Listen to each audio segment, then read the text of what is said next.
Good morning, CLATTs. Today we are going to be showing you guys around the beautiful city of Jerusalem. I'm going to be making a tour, a travel guide tour just for you, to show you guys the best spots you should visit in the city. As you can see by the ancient bricks behind me, we're in one of the oldest cities on planet Earth, and this is a huge cultural mecca for every Abrahamic religion in the world. So we're gonna be hopping around and showing you guys the best places to visit today.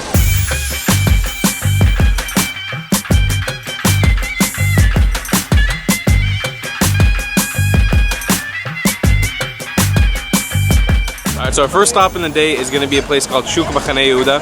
I've shown this place in past videos, but this is a big market. It's the biggest market in Jerusalem, one of the biggest in Israel, I believe, and it is flippin' amazing. There is so much to see and do here. There's food to get, and people to meet, and drinks to drink, and it's a fantastic place. It's a must visit, and I recommend doing it in the beginning of the day before it gets too hectic, and then working your way through to the old city. So we're gonna hop in here first. If you're looking for fruit and veg, and you wanna buy some food locally, and you don't want to eat out at restaurants every day, this is a place to do it. It'll be way cheaper than going to like a supermarket, and you can get the food by the weight, and it just ends up working out a lot better here. Plus, there's tons of really good restaurants in the actual shuk. So we've come into one of the many back alleys here near the shuk, and we're gonna be trying some of the delicious treats that we bought. We got the tulumba, we got the baklava, which is with pistachios, and we got knafe, which is a classic kind of sweet, kind of pasta-y and cheesy thing. I'm gonna try this one first because this is my favorite. These are so good. They're crunchy, and they're filled with liquid in the inside, and they're just delicious. Now we got the pistachio flavored baklava. Wow, this isn't a reaction from the camera. I'm genuinely surprised. This is really good. So the last thing we're gonna try is the knafe. I believe that this is knafe. I'm not exactly 100% sure, but it's just got cheese in the middle, and it's like this sweet kind of pasta-y thing on top. Oh, baby. That's so good. So we are leaving Machane Yehuda market right now. We are going to head into the old city of Jerusalem, into the old city walls, and we're going to explore all the ancient stuff. We're heading there right now. So right behind us is the Jerusalem light rail. This will be your absolute best friend when you're here in Jerusalem. It can get you all around the city for super cheap. The entire city. It's better than taking a bus or taking a regular train. It's called the light rail. So these trains arrive every few minutes, and each one has a specialized route. And you just check the maps and they'll let you know where. And you can buy using credit card or cash right here in the machines, and they will literally get you around the entire city. All right, so what we're gonna do here is gonna buy a one-way ticket, so we could just take it to one location, and then we're gonna walk the rest of the day. It's only 6 shekel for the ticket, and this takes you anywhere in Jerusalem. This is what the handy dandy little ticket looks like. And just for those of you fearing the language barrier, Jerusalem's official 3 languages are Hebrew, Arabic, and English, so you are covered 100%. Everything is translated for you, and there's always a friendly person waiting to help if you have any trouble finding out information. Welcome to the old city of Jerusalem, or should I say just right outside of the old city walls. This is where the most important things in Abrahamic religions occurred. And right here we have the Al-Aqsa Mosque, we have the Western Wall, we have the Temple Mount, we have the most famous churches in Christianity, the place where Jesus Christ himself was laid to rest. And we're gonna be exploring all of it today, right inside of the old city, and showing you where you need to go. All right, we've officially entered the old city walls, and we're gonna be making our way right now to the Western Wall and showing you guys how you get through there. So when you first enter here, a really important thing that you should not miss is there's actually a whole market. Take you down the street, selling all kinds of trinkets and like cool little Israel souvenirs and stuff, and it goes all the way down to the Western Wall. Another thing I do want to point out is I think it's personally super smart to get a tour guide when you're here.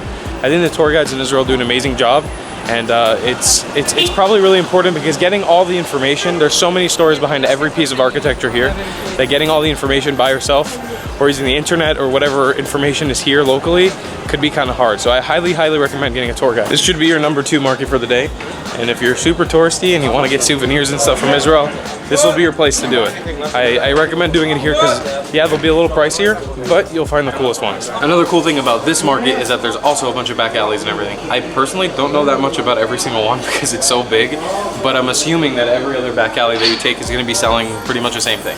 So just, if you want to maybe look for better prices, go in and out, left and right, instead of going up and down. So we're coming up right now on the entrance to the Western Wall.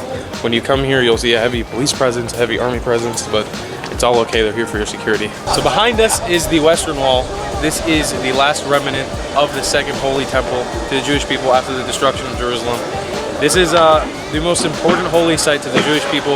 And the reason I'm faced like this right now, talking to you guys from the side, is because in Judaism we have a thing where you don't face your back to the wall.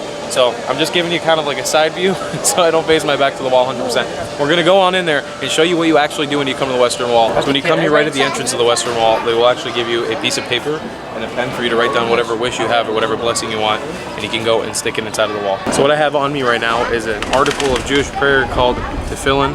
And as you can see, many of the Jews that are here are wearing this thing called the talit, which is this big blanket that they wear on them, which is part of the prayer. And these, which are made out of leather, and you help you pray, help you connect to God. Right after you put your prayer in the wall, you can go and put these on and pray with them. And it's really cool to come witness, even if you're not Jewish, to just come look at it. This is a major holy site, so when you come here, make sure you dress respectable, you act respectable, you don't talk too loud, you don't do anything that would be deemed as like not respectful to the religion, and just kind of come here and enjoy this spiritual place.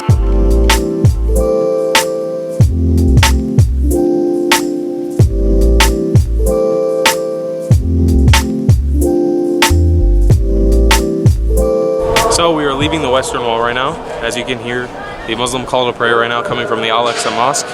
We're actually advised to not visit there, so we're not going to be visiting there today, but we are going to the Holy Church of the SEPULCHRE right now in Jerusalem, where Jesus Christ was laid to rest. So we're gonna go visit that now and head off to that location. There's something seriously magical about walking around the old city, all the sights and sounds and smells.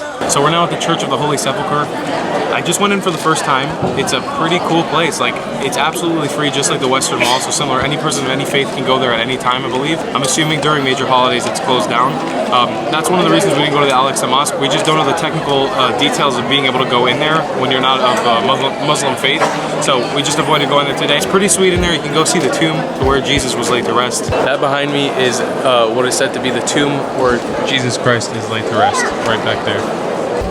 There's a big mural on the inside, and it's all free, so I would totally recommend coming out here. All right, guys, so this is the wall that is exiting us out of the old city. We're now heading underground of the old city. So behind us right now, where we're entering, is called the City of David. City of David is the old ancient city of King David, and we are basically going underground to where there was a series of tunnels built under Jerusalem that were supposed to bring water from a spring to his personal pool, I think, in his castle or in his palace. And basically there's a tour there that you can walk underground. It's a self-guided tour, or you can book it with a tour guide. We're basically going to be running through there with flashlights in the deep darkness with water to our ankles, and it's gonna be really, really cool. So before we actually enter the underground part of the City of David, we're gonna go up. There's a beautiful, beautiful lookout here, so make sure you don't miss it when you come here. So the entrance is about 23 shekels each, and there's a nice little walkway all the way to get down to the bottom where the water begins. You should bring a flashlight, and also remember, bring like open-toed shoes or something because you're gonna get wet. All right, so we are officially underground. We are now beginning to descend under Jerusalem. It's gonna progressively get colder and more dark. It's really cool. They have everything lit up here with nice lights to show you kind of the old structures and the buildings. All right, got our flashlights. We're ready to head in underwater, underground. Here we go.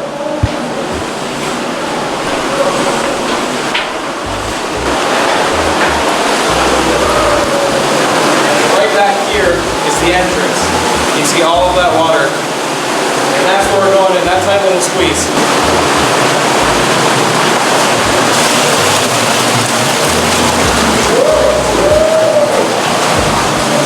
Just to give you guys a sense of how dark it is and deep it is where we are right now, we're going to turn off our lights and just to show you. Ready?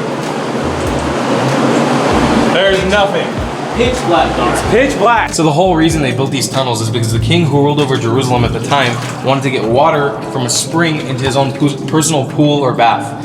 And so they built these series of tunnels getting all the water from there, and it's still freaking flowing till this day. All right, so we are walking on what might be the slippiest ground on planet Earth. We've exited the underground of Jerusalem, and now we're gonna head to our final location. So we are on the way right now to walk to the Mount of Olives, which is behind me, which is gonna be our final lookout for the day, our final thing. But first, on the way there, there's a Jewish cemetery here, and also the tomb of Zechariah, which is right there, that really cool ancient looking building. And the prophecy behind this place is that when the Messiah, the Jewish Messiah comes, the people who are buried here in the Jewish cemetery will be resurrected first. Also, the Mount of Olives is supposed to split in two, each going a separate way. So behind me is a beautiful view from the Mount of Olives. This is hands down the best place to come see the view of Jerusalem. It's within walking distance of the old city. It's about a 25-minute walk up, It's a very hard walk because you gotta go straight up, but it is definitely worth it.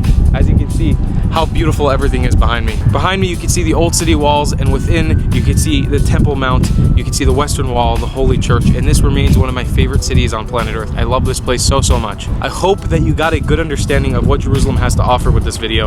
Don't forget that I've made a full guide on what to do in Israel in general, so make sure that you can watch that. It'll be either in the description, the end of the video, or in the middle of the video somewhere.